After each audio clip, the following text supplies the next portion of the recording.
अब आगे बढ़ते हुए बात करेंगे नागौर की। नागौर के मेड़ता क्षेत्र में हाई टेंशन विद्युत टावर के कारण किसानों की फसलें लगातार खराब हो रही है। 1.5 बीघा जमीन पर बोई गई रबी और खरीफ दोनों फसलें बर्बाद हो गई। किसान मुआवजे की मांग कर रहे हैं, लेकिन प्रशासनिक उदासीनता से वो परेशान हैं। अब किसान अपनी आवाज जयपुर तक पहुंचाने की तैयारी कर रहे हैं।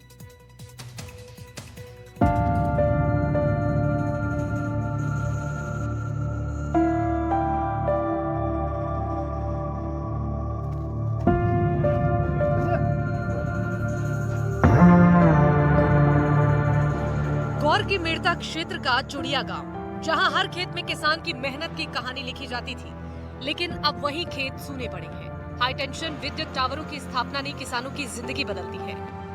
1.5 बीघा जमीन पर बोई गई रबी और खरीफ की फसलें अब सिर्फ सूखी मिट्टी और टूटी उम्मीदों का प्रतीक बन चुकी हैं। किसान कहते हैं कि पसीना बहाया, मेहनत की, लेकिन टावरों और रेलवे लाइन के काम ने सब कुछ खराब कर दिया।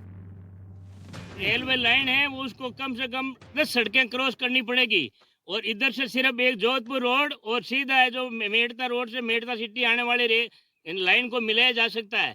और इसका मतलब किलोमीटर भी कम है। सैंक्शन लेटर में इन्होंने 51 किलोमीटर किया है और ये वापिस रीसर्वे करके जो बना रहे हैं वो 64 किलोमीटर बन रहा है।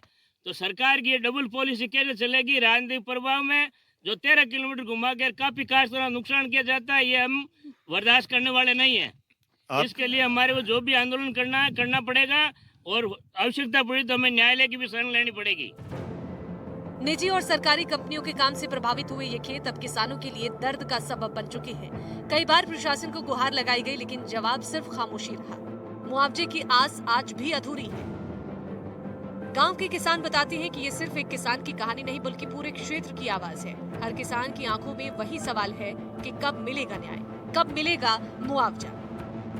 इस वक्त जहाँ हम पहुँचे हैं वहाँ पे यही परेशानी थी। जो यहाँ के संबंधित किसान हैं, दिनेश जी का भी जो बात करी उनसे, उनका यही कहना था कि जो हमारा खेत है उसमें करीब 1.5 बीघा ज़मीन ऐसी है जिस पर जो विद्युत विभाग है या विद्युत की जो कंपनी जिसकी तरफ से हाई टेंशन लाइन निकलनी है, उन्होंने उनके चलते जो यहाँ पर जो पिलर लगाए जा रहे हैं, टावर लगाए जा रहे हैं, उसमें भूमि अधिग्रहित हो रही है। उसका मुआवजा हमें उचित मूल्य पर नहीं दिया जा रहा। जो हमारी DLC रेट है जिसके 4 गुना देने की बात उनके द्वारा गई थी वो नहीं दिया जा रहा है। और उसके बाद में जो इससे खेत के बीच में से या किसी भी खेत के बीच में से काश्तकारों के हाई टेंशन लाइन गुजर रही है, उस लाइन के नीचे आने वाले जो क्षेत्र है उसका भी मुआवजा उसमें शामिल किया जाए, ताकि जो उनकी फसल का खराबा है वो वहाँ से उनको मिल सके।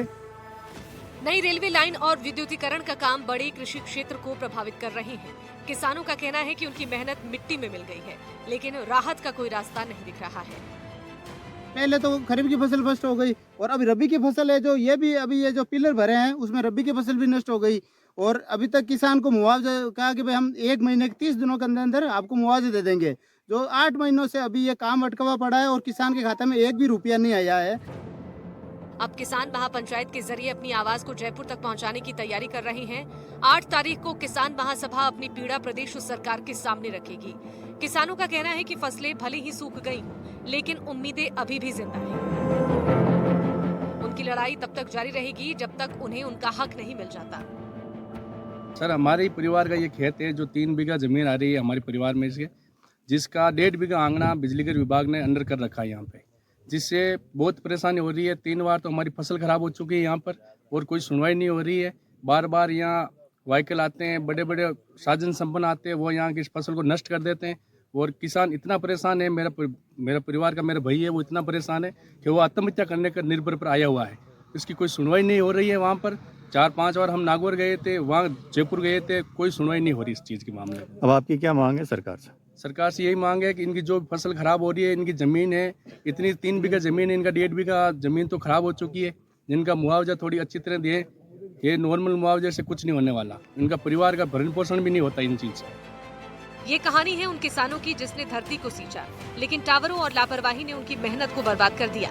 सवाल अब भी वही है कि क्या किसानों को उनका हक मिलेगा या उनकी पुकार प्रशासनिक दीवारों से टकराकर लौट जाएगी। जो हमारे खेत में खराबा हुआ है उसको लेकर के सरकार निर्णय ले और इसी के चलते जो है ये हाई टेंशन लाइन जो पिलर लगाए जा रहे हैं या टावर लगाए जा रहे हैं, उनका विरोध उनके द्वारा किया जा रहा है कि भाई हमारे खेत में फसलें खराब हो रही हैं, इसका उचित मुआवजे के साथ में जो किसान की वास्तविक लागत है उसके अनुसार दिया जाए, ताकि जो इस समस्या से निजात पाई सके। मैं लोकेश श्रीवास्तव, NDTV न्यूज़ नागौर।